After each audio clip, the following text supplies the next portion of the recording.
Hello and welcome to The View from Mayer Brown podcast. This is a fortnightly podcast series for employment lawyers and HR practitioners which highlights developments in case law and legislative changes of importance to UK employers. It's presented by Nicholas Robertson, the head of Mayer Brown's London employment team.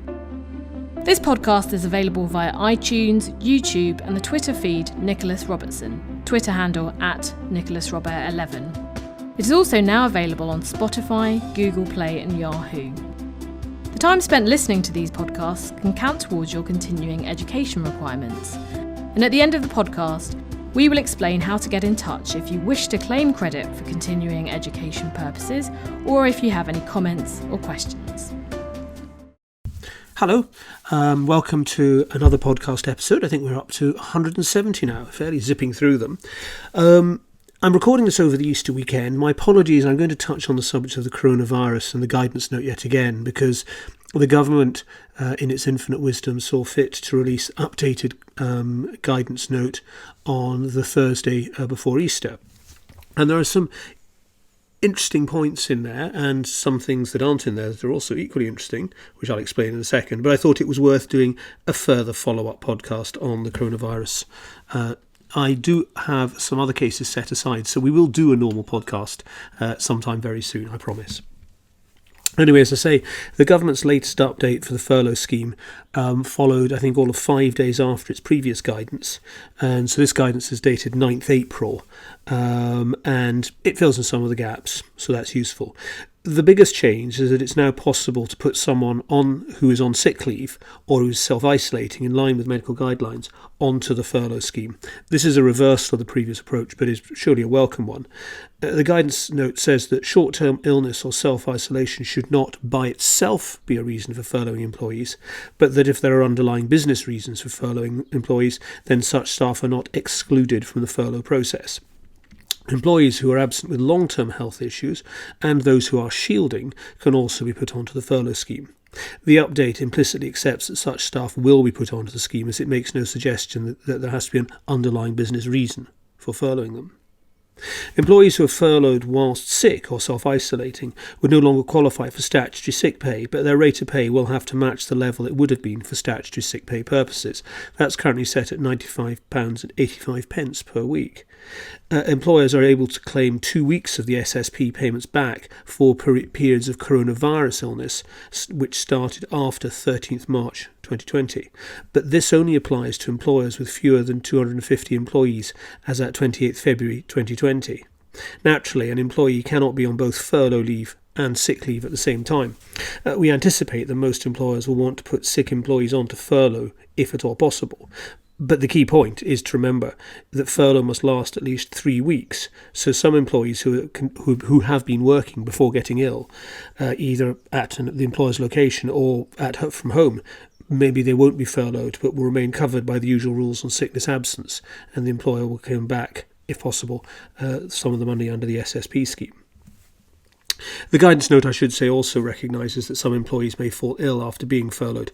According to the updated guidance, the employer can choose whether to transfer them to sick pay or keep them on furlough. The guidance in relation to employees who are shielding in line with public health guidance is that they too can be put onto the furlough scheme. The same applies if they need to stay home with someone else who is shielding. The guidance note has dropped a previous requirement that an employer could only put shielding employees on furlough if they would otherwise be made redundant. Although we thought that the statement was misleading and did not mean that the test for shielded employees was stricter than for other employees, it's helpful that the guidance note has now been clarified.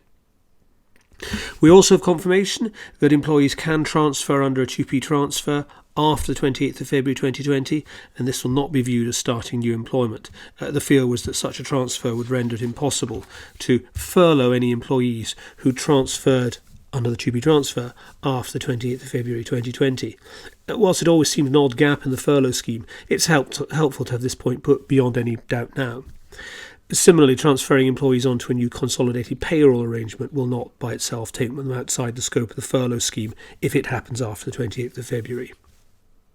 The rules on what work or volunteering can be done by furloughed employees has been slightly tightened up. It's now clear that furloughed staff cannot do volunteering work for an organisation linked or associated with the employer.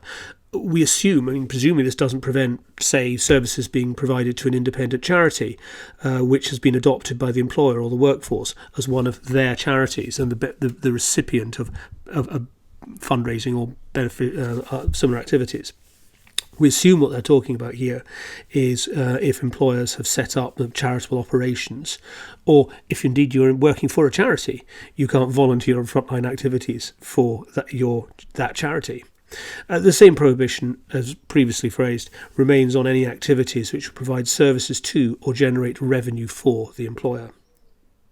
The information to be provided by the employer when claiming for the grant has been updated. The employer will also have to provide national insurance numbers, names of employees plus their payroll or works number, together with a self-assessment unique taxpayer reference, corporation tax unique taxpayer reference, or company registration number.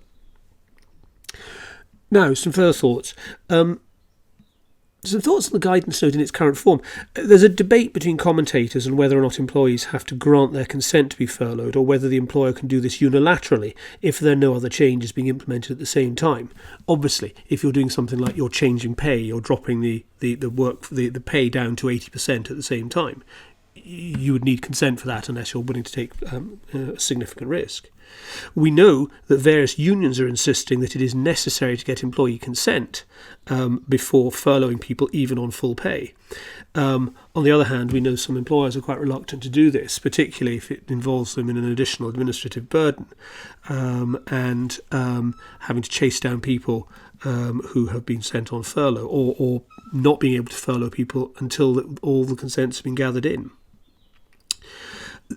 Part of the confusion, I think, comes from the fact that at first glance there's a difference between the guidance notes addressed to employees and the main guidance on the scheme, which is the one we're talking about, that was updated on 9th April. The COVID-19 guidance for employees, which was last updated on 7th April, says, quote, "If you and your employer both agree, your employer might be able to keep you on the payroll if they're unable to operate or have no work for you to do because of coronavirus, COVID-19, unquote. The updated guidance note, the one we're talking about, issued on 9th April, states, and this hasn't changed, quote, "Employers should discuss with their staff and make any changes to the employment contract by agreement," unquote. Stop.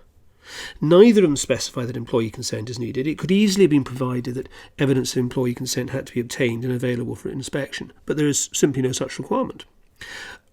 Our view is that any apparent differences are readily explained. The note to employees is simply making the point that an employer and an employee can agree to put the individual on furlough. The employee can choose to leave, of course, so to that extent their consent is needed to the individual remaining in employment at all. But the 9th April update is more telling when it says that employers should, quote, "make any changes to the employment contract by agreement," unquote. Stop. I think the wording is quite noteworthy because it does not assume that there will be changes to the contract merely by virtue of the furlough. Additionally, the language of the updated guidance note provides further support for this view. The guidance note, when it's talking about employees who are sick, states, quote, "Employers are also entitled," note the word entitled to furlough employees who are being shielded or off on long-term sick leave. It's up to employers to decide whether to furlough those employees, unquote. Well, that doesn't sound like a consent situation, does it? Secondly, the updated guidance note moves further away from any suggestion that employees had to be at risk of redundancy before they could be furloughed. I was mentioning a minute ago the removal of the only explicit wording about this from the previous guidance note, which came up in relation to shielded employees. So the best evidence in favour of the argument there had to be a redundancy situation has dropped away. Now, with the recognition that long-term sick employees can be furloughed too, with employers having a right to furlough employees who are on long-term sick or shielding, there's clearly no reason to assume that such employees would be at risk of redundancy but for the furlough scheme. Indeed, one of the new additions to the guidance note refers to the employer looking to furlough employees who are sick for short term. Whilst a short-term illness, it says, should not be a consideration on whether or not to furlough an employee, the note goes on to say, quote, "If employers want to furlough employees for business reasons, they are eligible to do so." Business reasons is about as broad a test as one can imagine. Finally, of course, the dog that didn't bark.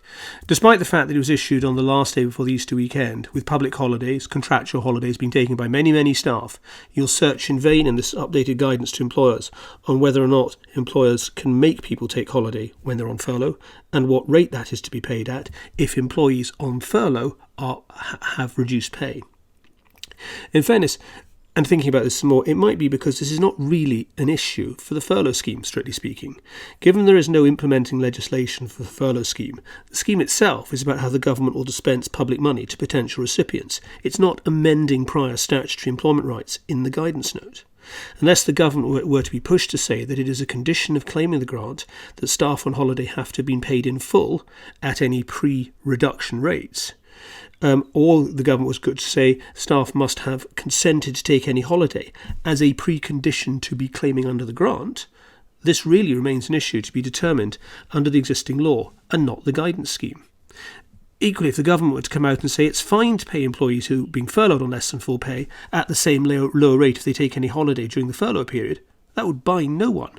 The tribunals would still have to determine any claims which come in by reference to the existing law. And put like that, the government's reluctance to get off the fence is understandable. However, there is no doubt that some sort of comment would be appreciated by employers and employees, because it is probably the biggest outstanding point, and it does affect many, many employees. We hear on the grapevine that guidance is going to be forthcoming at some point. So in the way of things these days, probably pays to keep an eye on social media, as a number of the points in the updated guidance note were originally trailed as responses from HMRC's COVID helpline. So there you have it, the news of the latest coronavirus guidance from the government. We hope you find that useful, and more importantly, we hope everyone's staying safe. And until either the government does a further update that calls for further comment, or I get round to recording the podcast on the non-coronavirus related cases, I do hope everyone stays safe. Thanks for listening. Bye. So that concludes this podcast. We hope that you find it and others in the series helpful. If you have any comments or questions or want to know how to claim continuing education credits, please email Nick at nrobertson@mayorbrown.com. Thank you for listening to the podcast.